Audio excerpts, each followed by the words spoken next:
ಪಾಠದಲ್ಲಿ ಏನೆಂದು ಬರೆದಿರುವೆ ತಂದೆ? ಅಮ್ಮ ಅಮ್ಮ. ಯಾರು? ದುರ್ಯೋಧನ. ಬಾ ಕುಮಾರ್, ನಿನ್ನ ಸಲುವಾಗಿ ಕಾತರಳಾಗಿದ್ದೇನೆ. ರಾತ್ರಿ ಇಲ್ಲ, ನಿದ್ರೆ ಇಲ್ಲ. ಬೆಳಕರಿತಲೇ ದುಶ್ಶಕರಗಳು. ಸಮೀಪಕ್ಕೆ ಬಾ. ಈ ನನ್ನ ಭದ್ರ ಹಸ್ತದಿಂದ ನಿನ್ನ ಮಸ್ತಕವನ್ನು ಸ್ಪರ್ಶಿಸಬೇಕು. ಪರಮಾತ್ಮ ನನ್ನ ಕುಮಾರನಿಗೆ ಯಾವ ಅಮಂಗಳವೂ ಆಗದಿರಲಿ. ಅಮ್ಮ, ಈ ದಿನ ನಾನು ಯುದ್ಧಕ್ಕೆ ಹೊರಡುತ್ತೇನೆ. ನನಗೆ ಅನುಜ್ಞೆಯನ್ನು ಕೊಡು ತಾಯಿ. ಇದೆಂಥ ಕೆಟ್ಟ ಸುದ್ದಿ ಕುಮಾರ. ಯುದ್ಧಕ್ಕೆ ನಿನಗೆ ಅನುಜ್ಞೆಯನ್ನು ಕೊಟ್ಟವರಾರು? ಅಮ್ಮ, ಈ ಬಾಹುಗಳಲ್ಲಿ ಶಕ್ತಿ ಇರುವವರೆಗೂ ಯುದ್ಧದ ಸಲುವಾಗಿ ಈ ದುರ್ಯೋಧನನು ಯಾರ ಸಲುವಾಗಿಯೂ ಆಜ್ಞೆಯನ್ನು ಬೇಡುವುದಿಲ್ಲ. ಕುರುಕ್ಷೇತ್ರದಲ್ಲಿ ನಮ್ಮ ಸಮಸ್ತ ಸೈನ್ಯವೆಲ್ಲವೂ ಸಮ್ಮಿಳಿತವಾಗಿರುವುದು ನಿನಗೆ ತಿಳಿಯದೆ ತಾಯಿ? ತಿಳಿದಿದ್ದರು ಕುಮಾರ.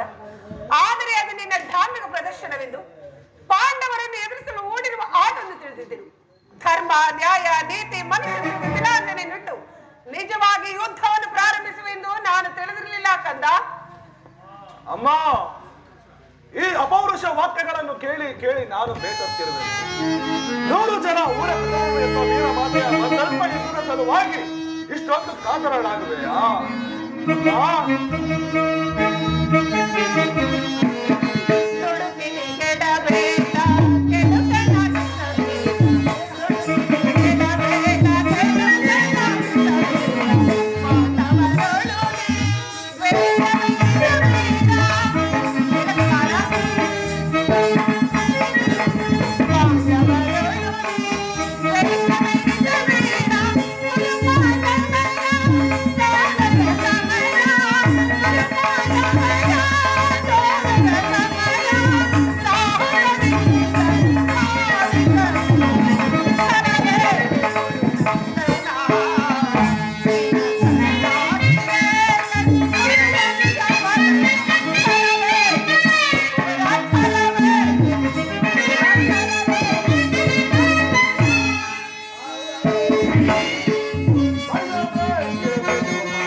ಪಾಂಡವರು ಧರ್ಮಿಷ್ಠರಪ್ಪ, ಧರ್ಮಿಷ್ಠರು.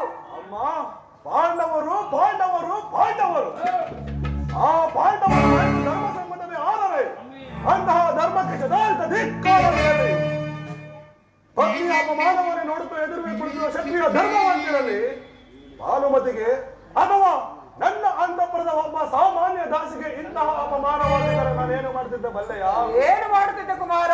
ಹಣಬಂಧವನ್ನು ಕಿತ್ತೊಗೆದು ಸಮಗ್ರ ಪೃಥ್ವಿಯೇ ನನಗೆ ಪ್ರತಿಕಕ್ಷಿಯಾಗಿ ನಿಂತಿದ್ದರು. ಆ ಅಪಮಾನ ಪ್ರತಿರೋಧನವನ್ನು ಮಾಡುತ್ತಿದ್ದನು. ಧರ್ಮಧುರನಾದ ಪಾಂಡವರು ಮಾಡಿದ್ದೇನು? ನಿಸ್ಸಹಕಾರಿಯಾದ ಏನೆಯೂ ಒಪ್ಪದಂತಹ ಅದಕ್ಕೋಸ್ಕರವಾಗಿಯೇ ಅವರಲ್ಲಿ ನನಗೆ ಒಂದು ದ್ವೇಷ. ಅವರು ಭರತ ವಂಶ ಕಳಂಕ ಸ್ವರೂಪರು.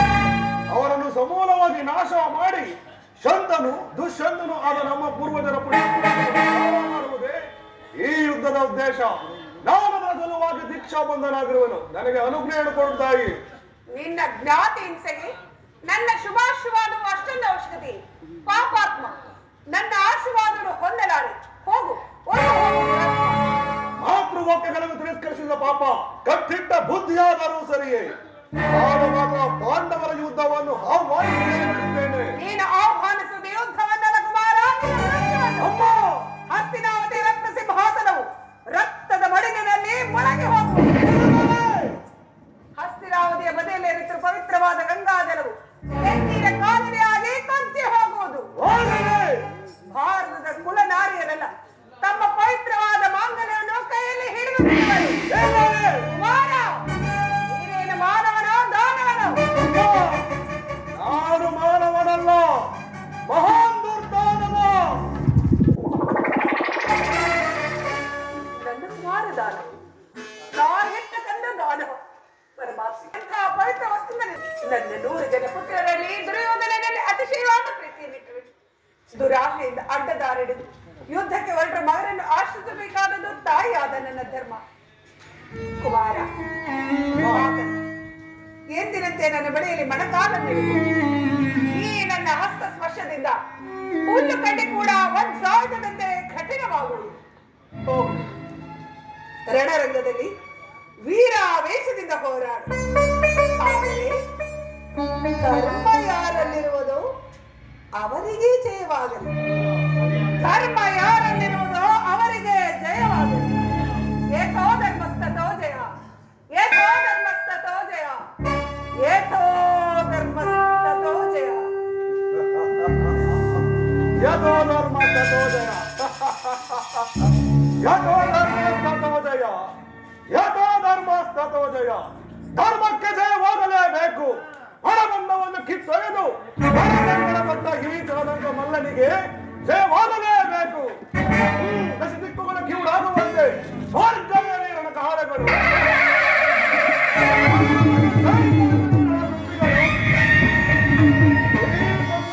ಬೆಳಗ್ಗೆ ಆ ಪಾಂಡವರ ಮೂಲಕ್ಕೆ